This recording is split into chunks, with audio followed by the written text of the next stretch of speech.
Գնեք 3 քառակուսի մետր սարիկ եւ ստացեք եւս 2 քառակուսի մետր ընդամենը 1 դրամով։ Մանրամասները idealsystem.am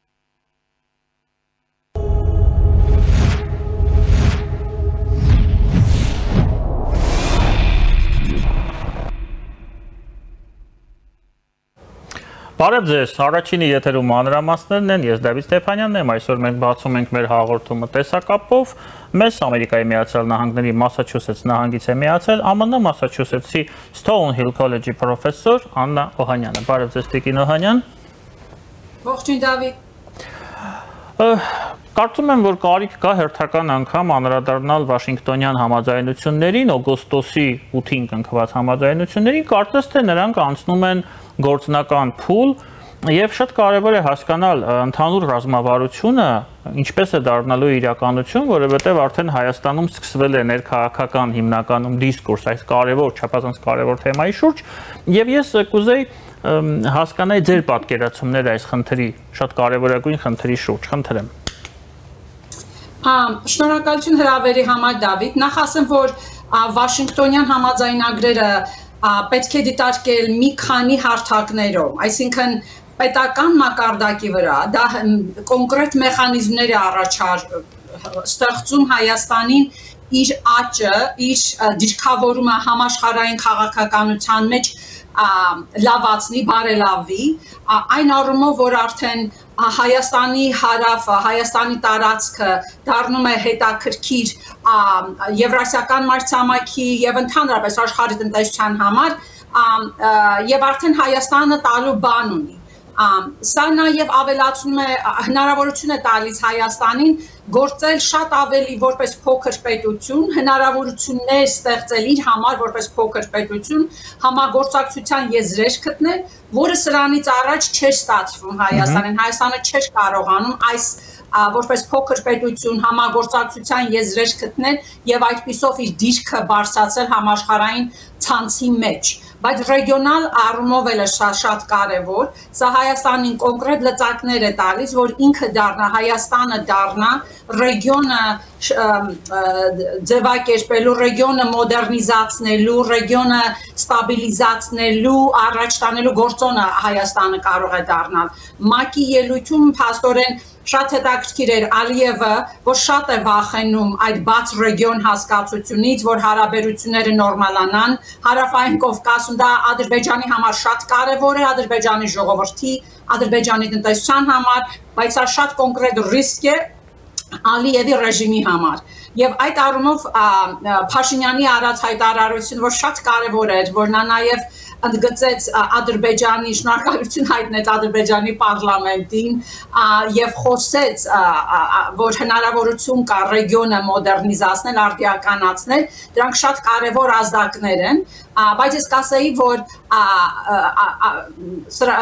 Վաշինգտոնյան համաձայնագրերը իրականացնելու համար ոչ միայն Հայաստանի ներսում,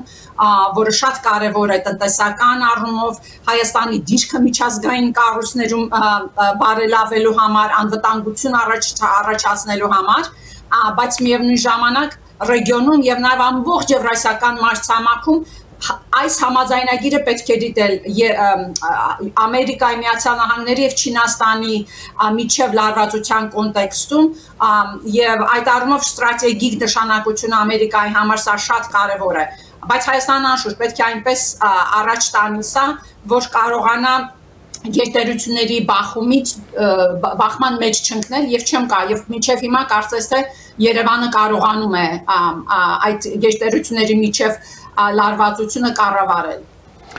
Երբ որ դուք ասում եք պետք է դիտարկել ԱՄՆ-Չինաստան լարվածության կոնտեքստում, ինչ է փոխում սկզբունքային այս նախագիծը, պատկերավոր ասած օգոստոսի 8-ը ԱՄՆ-Չինաստան հարաբերություններում, ինչ փոփոխության է դա տանում, դեպի որտեղ։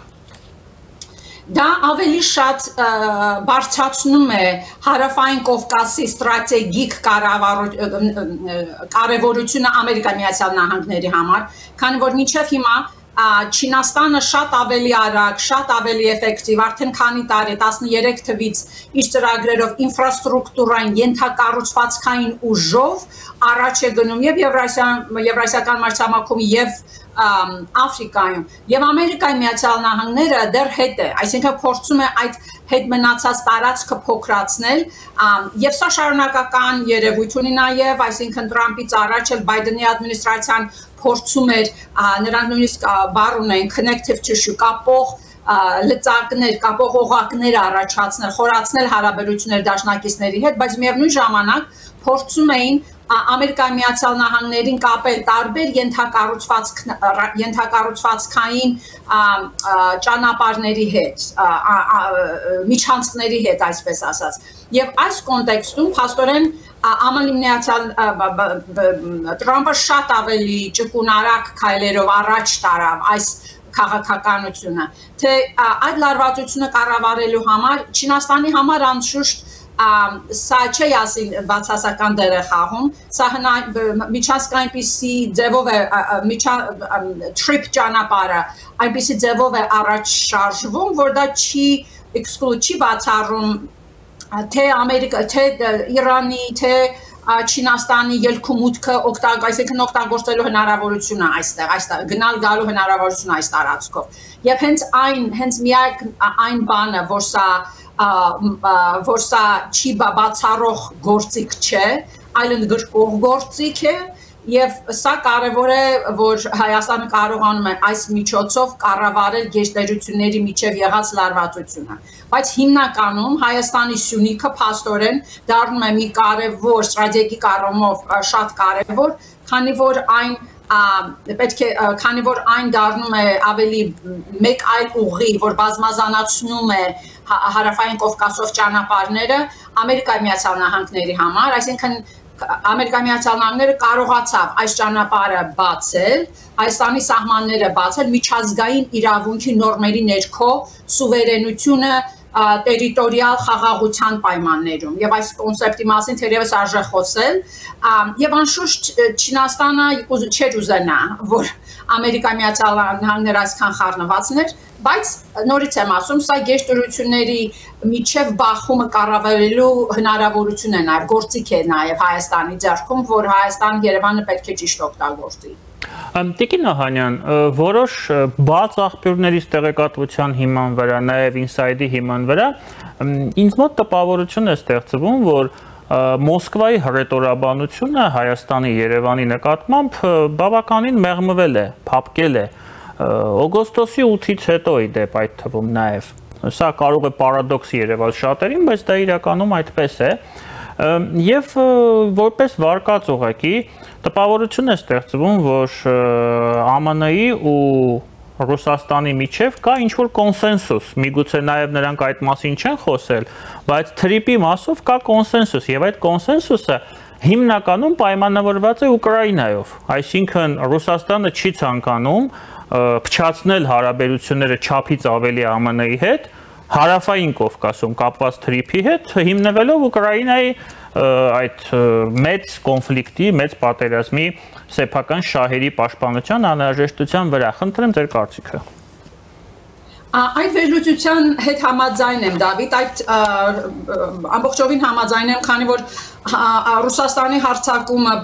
Ուկրաինայի վրա շատ է թույլատրել Ռուսաստանի ստրատեգիկ լծակները, քչացրել է Ռուսաստանի հնարավորությունը, որ այն Ռուսաստանը ստրատեգիկ դիրք ուներ միջնորդի դեր էր, կամուրջի, կապող կամուրջի դեր էր խաղում Եվրասիական մայրցամաքի արևելքի եւ արևմուտքի միջև Եվ փաստորեն այս պատերազմով նա արդեն այդ ճոխությունը չունի, որ ընդգրկված լինի կարողանա դեր ունենալ բոլոր ռեգիոններում։ Ռուսաստանը բազմառեգիոնալ ուժեղ պետություն է, գերտերություն է կամ ռեգիոնալ տերություն է, ինչպես անկախ կապված է թե ինչպես կսահմանեն գերտերություն կատեգորիան, բայց փաստորեն Ռուսաստանը արդեն չի կարողանում բազմառեգիոն կտրվածքներով արդեն այդ դերը խաղալ։ Այդ վերլուծության հետ համաձայն եմ, բայց նաև կասեի, որ Ռուսաստանի դիսկուրսի փոփոխությունը նաև կախված է նրանով, որ Հայաստանը եւ Հարավային Կովկասը արդեն անցում է կատարում հետ սովետական ռեգիոնից եւ դառնում է նախաեվրասիական ռեգիոն եւ երբ որ ես ասում եմ նախաեվրասիական նկատի ունեմ եվրասիական մայրցամաքը արևմտյան Եվրոպայից մինչեւ արևելյան Ասիա այսինքն այդ մայրցամաքի մասշտաբով քաղաքական աշխարհագրությունը շատ արագ փոխվում է տրանսպորտների կապվածության առևտրի նոր գծեր են առաջանում եւ այդ կոնտեքստում է որ հարավային Կովկասի կապվածության աշխարհագրական քաղաքական աշխարհագրությունը փոխվում է եւ այդ փոփոխության կոնտեքստում է որ Հայաստանը կարողանում է վերադասավորվել նախկինում սուվերենություն չունեցող իմպերիալ նեոկայսրական համակարգի պերիֆերիալ պետությունից դառնում է ավելի սուվերեն պետություն միջազգային համակարգում որ կարող է արդեն որպես փոքր պետություն այդ լոգիկա կառուցվածքային առումով որպես փոքր պետություն արդեն ավելի ազատություն ունի համագործակցության միջոցներ գտնել շատ ավելի մեծ թվով երկրների հետ եւ դրանով բարձրացնել իր դիրքը միջազգային համակարգում Իսկ մենք կարող ենք ակնկալել, որ մոտ ժամանակներում ու միգուցե նաև այս տարվա ընթացքում ռուսները կլքեն, ընդհանրապես կլքեն Սյունիքի հարավը, Մեղրի այդ հատվածը, ես խոսքը գնում է զինվորականների մասին, որովհետև դա պետք է լինելու եւ անհրաժեշտ է լինելու թրիպի անխոչնդոտ իրականացման համար։ Ճիշտն ասած չգիտեմ, ինֆորմացիա չունեմ դրա վերաբերյալ պետք է ուղղակի կարծիքս հայտնեմ։ Սա տրամաբանական չի լինելու, եթե ընդհանուր տրամաբանության շրջանակում։ Ճիշտն ասած, ինչ վերաբերում է Ռուսաստանի, այսպես ասենք, Ֆինլանդիան, օրինակ, չեմ Ֆինլանդիան թե Նորվեգիա, Ֆինլանդիան կարծեմ, իր ստրատեգիայի մեջ դա արդեն երկրորդ համաշխարհային պատերազմից հետո որպես փոքր պետություն Ռուսաստանի մոտ որպես փոքր պետություն իր ստրատեգիայի անվտանգության ստրատեգիայի հիմնաքարերից մեկը այսպեսի բառ կա reassuring Russia այսինքն Ռուսաստանին չվախեցնել դա չի նշանակում որ հարմարվում ես Ռուսաստանին դա ուղղակի նշանակում է որ Ռուսաստանին կառավարելու հայերեն բառը ճիշտ չեմ գտնում process կա այս առումով Ռուսաստանը ի վնաս իրեն իր ուժը դիտում է ռազմական գործիքակազմի միջոցով տարածքների զավթման միջոցով որը 21-րդ դարի տնտեսական փոփոխությունների պայմաններում արհեստական բանականության աճ տերիտորիայի գյուղատնտեսության տեխնոլոգիաների արդյունավետությունն է զարգանում եւ այս պայմաններում տնտեսության տարածքի կարեւորությունը որպես ուժի աղբյուր դա էլ է փոքրանում իսկ Ռուսաստանը կարծես թե դա չի գրանցել եւ ինչ վերաբերում է Ռուսաստանին կառավարելու ներքևից վերև այսպես ասած փոքր պերիֆերիաներից վերև այս ռազմաբազաները Ռուսաստանը դիտում է սիմվոլիկ գործիք ես ճիշտն ասած դա նույնիսկ չէի համարի նպատակ որ ռուսական զորքը հանել ցանկալի կլիներ լավ կլիներ բայց չէի դրա վրա չէի այրի քաղաքական կապիտալ եթե Ամերիկայի Միացյալ Նահանգները պահանջեց դա արդեն ուրիշ խոսակցություն է բայց քանի դեռ Ամերիկայի Միացյալ Նահանգները չի պահանջում դա ուղղակի դառնում է ես դիտում եմ դա որպես լծակ Ռուսաստանին կառավարելու համար թե այսինքն այդ բազաները ինչ կարող են անել ինչպես կազեն այս փաստորեն դու պիտի փորձես պետությունդ կառուցել այդ շատ թուլացող կառույցների ներքո այսինքն քո վրա չվերցնես այդ կառույցները ջախջախելը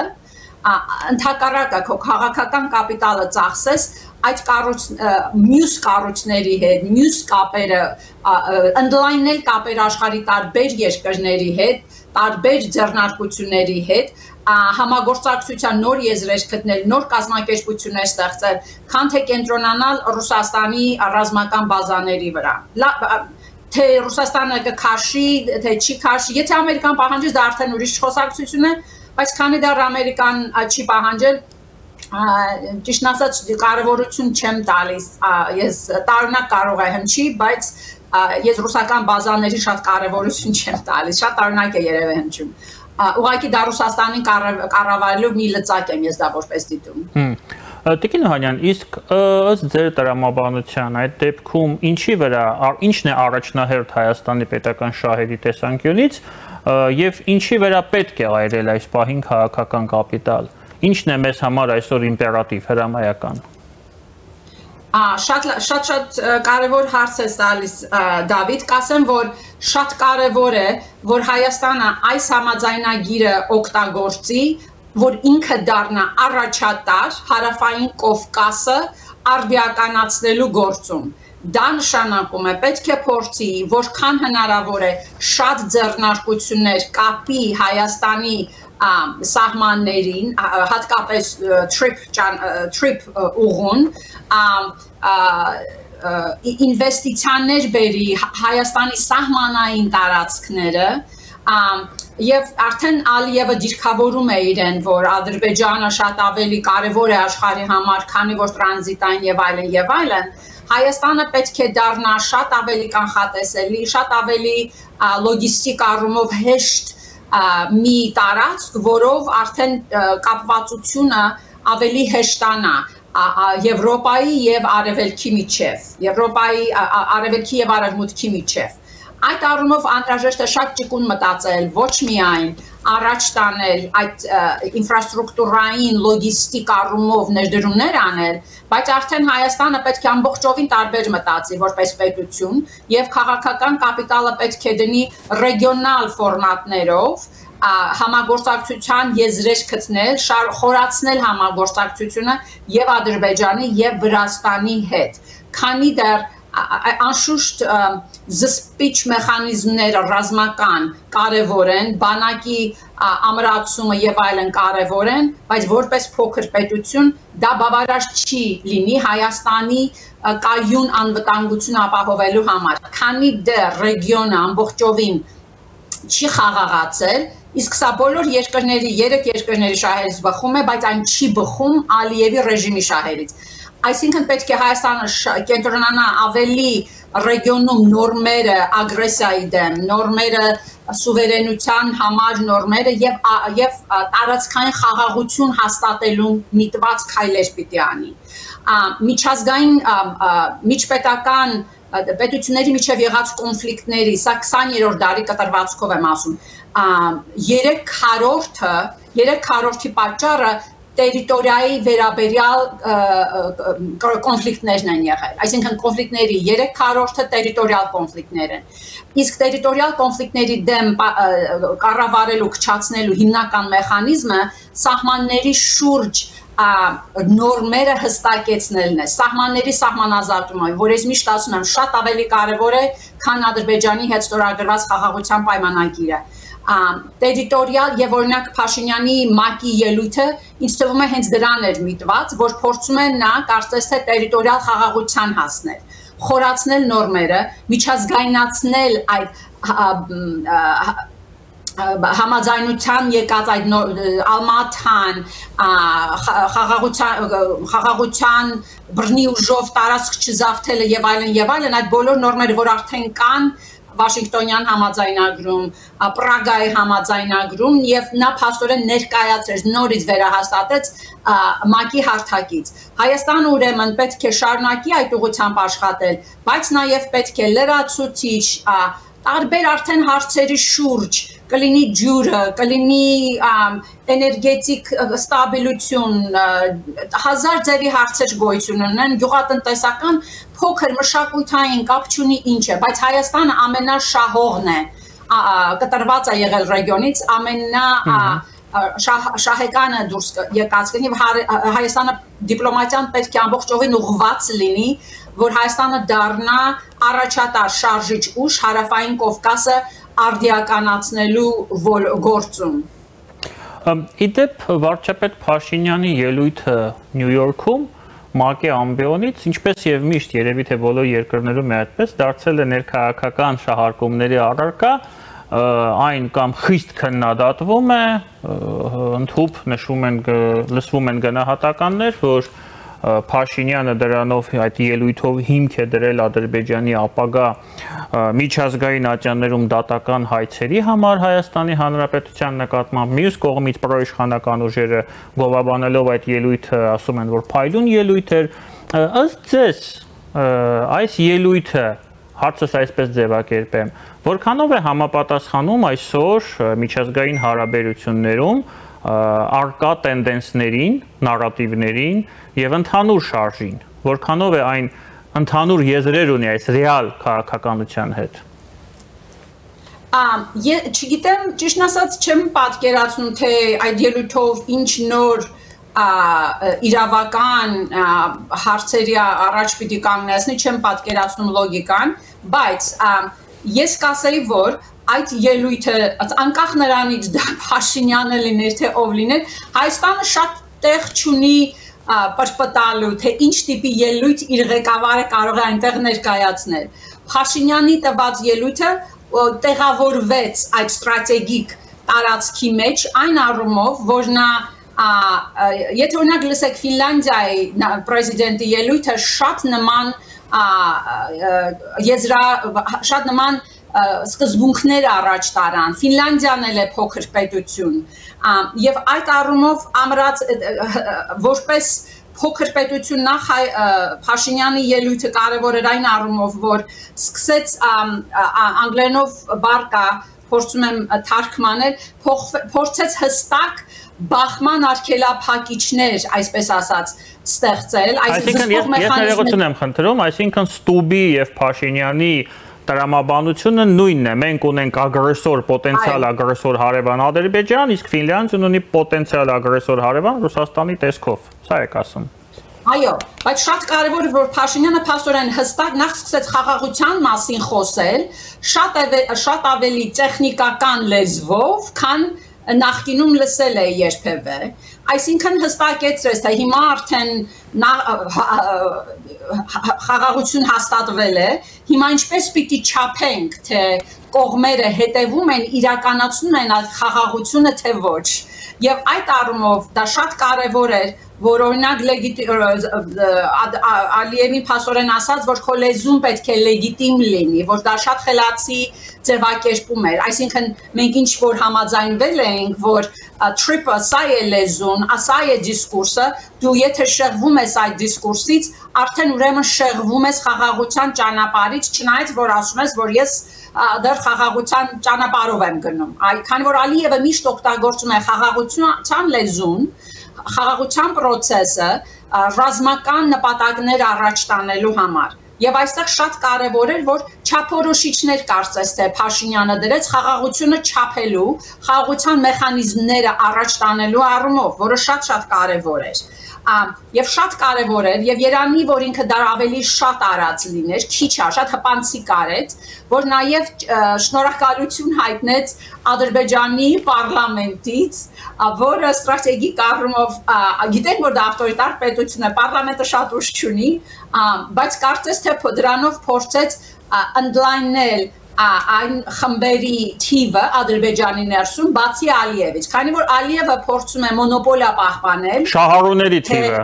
խաղաղությունը, ով պիտի խոսի խաղաղության մասին, խաղաղության գործով աշխատող քաղաքացիական կազմակերպությունների բանտերն է գցել, եւ դա շատ խելացի տակտիկա էր, ընդլայնել այն առաջ բերել քաղաքական դաշտ, այն Ալիևից բացի նոր խաղացողներ առաջ բերել, եւ շատ կարեւոր է, որ նա իր խաղաղության մասին խոսելից միշտ ասում էր մեր ժողովուրդները, այսինքն մեր չեր առան, որը ամբողջովին տարբերվեց Ադրբեջանի Ալիևի ղեկավարի լեզվից, այսինքն փաստորեն այս բոլոր քայլերով Փաշինյանը կարծես թե սկիզբ դրեց այն հնարավորության, որ Հայաստանը կարող է խաղաղության ստրատեգիան հարավային Կովկասում առաջ տանել, բայց նորից եմ ասում, Վաշինգտոնյան Երանի թե ինքը նաև խոսեր, եթե քննադատություն ունենայի, թե Վաշինգտոնյան համաձայնագրերը ինչ հնարավորություններ են ստեղծում Վրաստանի համար, Կենտրոնական Ասիայի համար, Միջին Արևելքի համար, այսինքն պետք է շատ ընդլայնել եւ Վաշինգտոնյան համաձայնագրի գլոբալ կամ ռեգիոնալ կամ կոնտինենտալ մայրցամաքային կարևորությունը պետք էր ավելի շատ ընդգծվեր։ Դուք նշեցիք, որ Հայաստանի Հանրապետությունը եւ Հարավային Կովկասը արդեն անցում են կատարում հետ սովետական տարածաշրջանից, ռեգիոնից նախարևմտյան ռեգիոնի, նախաեվրասիական, ներողություն եմ խնդրում, այսպիսի մի հարց, ինձ մոտ տպավորություն է ստեղծվում, որ մեր հարևան Վրաստանի մոտ այդ անցումը մեղմ ասած այնքան էլ լավ չի իրականանում, երբ որ վարչապետ Կոբախիձեի հայտարարություններն եմ լսում, ընդհանրապես ինձ մոտ ընդհանուր առմամբ հակառակ տպավորություն է, եւ ահա երեք Ուկրաինայի նախագահ Վոլոդիմիր Զելենսկին դիմելով Վարշավյան անվտանգային ֆորումի մասնակիցներին նշել է հերթական անգամ, որ Վրաստանը Եվրոպայի համար կորցված է։ Դուք կիսում եք այս տրամաբանությունը եւ եթե դա իրոք այդպես է, սա ինչպես է ազդելու հայաստանյան շանսերի վրա, որը դուք նկարագրում եք, թրիպը օգտագործել տարածաշրջանում որպես սեփական լոկոմոտիվ, սեփական շահերը առաջ տանելու մասով։ Անկախ նրանից նախ ընդհանուր առմամբ Վրաստանի ընկած ծուղակը եւ հուսամ, որ Հայաստանում այդ ծուղակի մեջ չի ընկնի։ Հայաստանի ծուղակն այն էր, որ Հայաստանի դեմոկրատիան կապվեց, փաթաթվեց ուղղակի իր արևմտյան ուղղվածության հետ, որը աշխարհաքաղաքական երանգներ դրեց դեմոկրատական կոնսոլիդացիայի ճանապարհին։ Դեմոկրատական կոնսոլիդացիան նոր դեմոկրատական երկրներում արդեն բարդ ուղի է, դրա վրա ավելացվեց աշխարհաքաղաքական օրիենտացիան եւ երկիրը ամբողջովին բևեռայնացման տարավ ու հանգեցրեց դեմոկրատիայի անկմանը։ Եվ հուսամ, որ Հայաստանը, քանի արդեն փորձում է խորացնել Եվրոպայի հետ համագործակցության ճանապարհները, ապագայում միանալու եւ այլն, հուսամ, որ Հայաստանի դեմոկրատիան չի կապվի աշխարհաքաղաքական օրիենտացիայի հետ։ Այսինքն պետք է հստակեցվի, որ Հայաստանի դեմոկրատիան բխում է, առաջնորդվում է Հայաստանի պետականաշինության եւ Հայաստանի սուվերենության ամրապնդման ջանքերից։ Դա հաշվի առնելով նաեւ Վրաստանի անկախ նրանից, թե նախ ես չի ասի, որ Վրաստանը կորցված է Եվրոպայի համար, դեմոկրատիայի ակունքները տեղական են եւ Եվրոպան եւ այդ process-ները թե դեմոկրատիայի անշուշտ հսկա դեմոկրատական անկում է արդեն Վրաստանում, բայց Վրաստանը նաեւ շատ այսինքն ժողովուրդը կողմ չէ կառավարության վարած քաղաքականությանը, հսկա հատվածներ եւ ինչքան որ եւ քանի դեռ Ռուսաստանը ավելի է թուլանում, Վրաստանի ղեկավարության վարած քաղաքականությունը ավելի ռիսկային է դառնալու։ Եւ դա չեմ կարծում, որ երկար այսպես դիմանան, ուշ թե շուտ ընտրությունների միջոցով, ցույցերի միջոցով, չեմ կարծում, որ այս կառավարությունը այդպես կդիմանա, բայց միևնույն ժամանակ, եթե այս կառավարությունը վրացական երազանքը, ասենք, փոխվեց ուրիշ դա չի նշանակում, որ Վրաստանը դարձավ դեմոկրատական պետություն, այսինքն դեմոկրատիան շատ փաստարկներից է կախված, շատ գործոններից է կախված եւ ռեգիոնալ ստաբիլությունը շատ անհրաժեշտ է ավտորիտարիզմի դեմ պայքարին, այսինքն հենց որ ռեգիոնալ ստաբիլություն է հաստատվում, ռեգիոնալ խաղաղություն է հաստատվում, տերիտորիալ խաղաղություն է հաստատվում, դա արդեն դժվարացնում է ավտորիտարիզմի գոյատևումը։ Եվ հենց այդ տեսանկյունից եթե նայենք, Հայաստանը որպես շարժիչ ռեգիոնալ ստաբիլիզացման արդեն տանում է, պայմաններ է ստեղծում, որ Վրաստանում ավտորիտարիզմը չի դիմանա, այսինքն կփոխվի, այդ կոնտեքստով եմ նայում, այսինքն եւ դրա համար է Ալիևը շարունակում, այդքան վախենում է Վաշինգտոնյան պայմանագրերից, այդքան վախենում է ռեգիոնը բացելուց, այդքան վախենում է խաղաղություն ստորագրելուց, քանի որ ստաբիլ, կայուն, խաղաղ ռեգիոնները ավտորիտար կառավարությունների համար սպառնալիք են։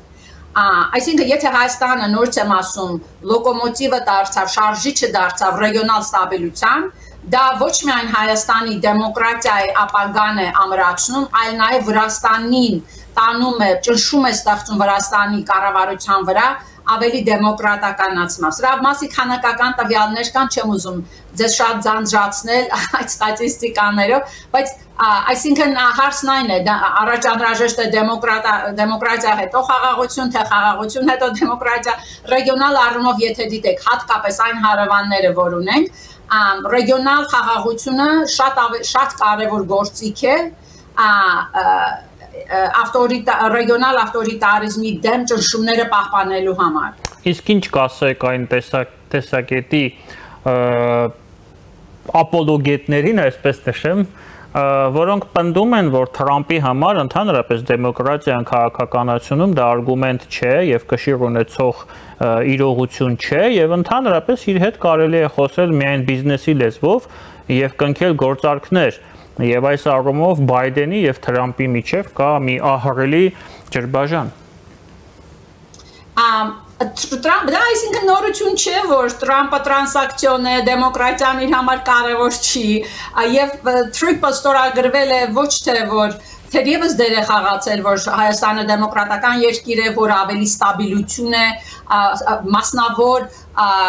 մասնավոր սեփականության պաշտպանություն է առաջացնում դրսից եկող ներդրողների եւ այդ առումներով Հայաստանը գրավիչ է Թրամփի համար, բայց բացի դրանից այս Թրամփի ստորագրումը շարունակական բնույթ ունի, քանի որ Բայդենի ադմինիստրացիան էր սկսել այդ Հայաստանը դիտել, Հարավային Կովկասը դիտել որպես եվրասիական կապվածության մի մաս եւ այդ առումով, այսինքն պետք չէ սա ամբողջովին կապել թե Թրամփի կառավարման ոճի հետ, բայց միևնույն ժամանակ բոլորովին կապ չունի թե Թրամփը ինչ է մտածում Եվրոպա կարևորում է դեմոկրատական երկրները թե ոչ, որպես փոքր պետություն Հայաստանը ավելի ապահով կլինի, եթե նա որպես դեմոկրատացնի, խորացնի դեմոկրատական կառույցները, քանի որ խորացնելու միջոցով է սուվերենությունը հաստատում եւ իրեն ավելի անխոցելի դարձնում դրսից նյոկայսրական փորձերի դեմ, եթե սուվերենությունը դեմոկրատիան թուլանում է, արդեն Հայաստանը դառնում է շատ ավելի կուլ գնացող դրսի ուժերի կողմից, որոնք Ռուսաստանը օրինակ դեռ նյոկայսրական լոգիկայով է մտածում։ Թուրքիան մի քիչ բարդ է, ներսից խմորումներ կան, բայց Թուրքիան էլ դեռ շատ նյոկայսրական ռետորիկա ունի։ Եվ այդ առումով Հայաստանի դեմոկրատիան անհրաժեշտ է իր պետականությունն ամրացնելու, բացի այն ամբողջ աշխարհում արդեն այն դարը, երբ Ամերիկայի Միացյալ Նահանգները, նախ նույնիսկ այն ժամանակ, Ամերիկան ավելի դեմոկրատական երկրներ էր ընտրում եւ այլն, բայց Ամերիկան նաեւ ավտորիտար երկրների աշխատելու հսկա փորձ ունի, այսինքն դա երբեք չի եղել ռեժիմի տիպը, երբեք չի եղել Ամերիկայի քաղաքականության կողմնորոշիչ մաս, այսինքն դա շատ նաիվ է այդպես մտածել, բացի այդ ես նաև կզգուշանայի, որ տրանսակցիոն գործարքները Հայաստանի շահերից են։ Եթե Թրամփը այդ ձևով է մտածում, այո, բայց Հայաստանը որպես փոքր պետություն, էլի Ֆինլանդիայի ղեկավարի ելույթը շատ կարևոր է, հստակ բացատրեց, թե որոնք են ռիսկերը արժեքների վրա հիմնված արտաքին քաղաքականություն առաջ տանելու եւ դա համեմատեց զուտ տրանսակցիոն արտաքին քաղաքականությունը քեզ խոշոր խնդիրներ լուծելու հնարավորություն չի տալիս եւ որպես փոքր պետություն յուրաքանչյուր փոքր պետություն շահում է, եթե հսկա շատ կոնկրետ արժեքները խորանում են, ագրեսիայի դեմ նորմերը, սուվերենության ամրապնդումը, տերիտորիալ խաղաղությունը, սրանք բոլոր արժեքներ են, որ Հայաստանը պետք է առաջ մղի, անկախ նրանից, թե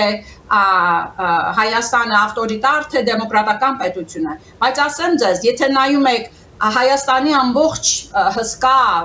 երկար պատմությանը, այն պերիոդ Հայաստանի գոյատևման այդ հսկա պատմություն ես մի քիչ պարզացնում եմ, ներողություն եմ խնդրում, բայց Հայաստանի գոյատևման ամենակարևոր ուժը եղել է իր ինքնակառավարման մեխանիզմներ ունենալը, 21 լինի դա Հայաստանը լիներ ռուսական կամ օսմանյան կայսրության մի մաս։ Հիմա 21-րդ դարում ինքնակառավարման հիմնական մեխանիզմը դա պետականությունն է։ Իսկ ինքնակառավարումը դա դեմոկրատական արժեքների հիմնաքար է։ Այնպես որ մտածել թե Տրամպը ինչ է ուզում եւ այլն կամ հիմա որ դեմոկրատական ենք ինչ արժեք դա ունի չունի Տրամպի համար դա բոլորովին կարեւոր չէ մի քիչ է կարեւոր այսպես ասած այնքանով որ ստաբիլ միջավայր է ստեղծում դրսից եկող կապիտալի համար բայց դրան շատ ավելի կարեւոր է այն որ հայ ազգի գոյատևումը կախված է իր թե նա կարողանա կառավարվել Իսկ ինքնակառավարումը 21-րդ դարում հնարավոր է դեմոկրատական պետականություն ստեղծելու միջոցով։ Տիկին Նոհանյան, կարծում եմ մեր հերթական զրույցը ստացվեց, ինչի համար ձեզ շատ շնորհակալ եմ։ Շնորհակալություն հրավերի համար, Դավիթ։ Մեր հյուրն էր, որը մեզ միացել էր տեսակապով ԱՄՆ Մասաչուսեթս նահանգից, Մասաչուսեթս Թոունհիլ քոլեջի պրոֆեսոր Աննա Օհանյանը քիչ անց մենք կվերադառնանք եւ կշարունակենք մեր եթերը։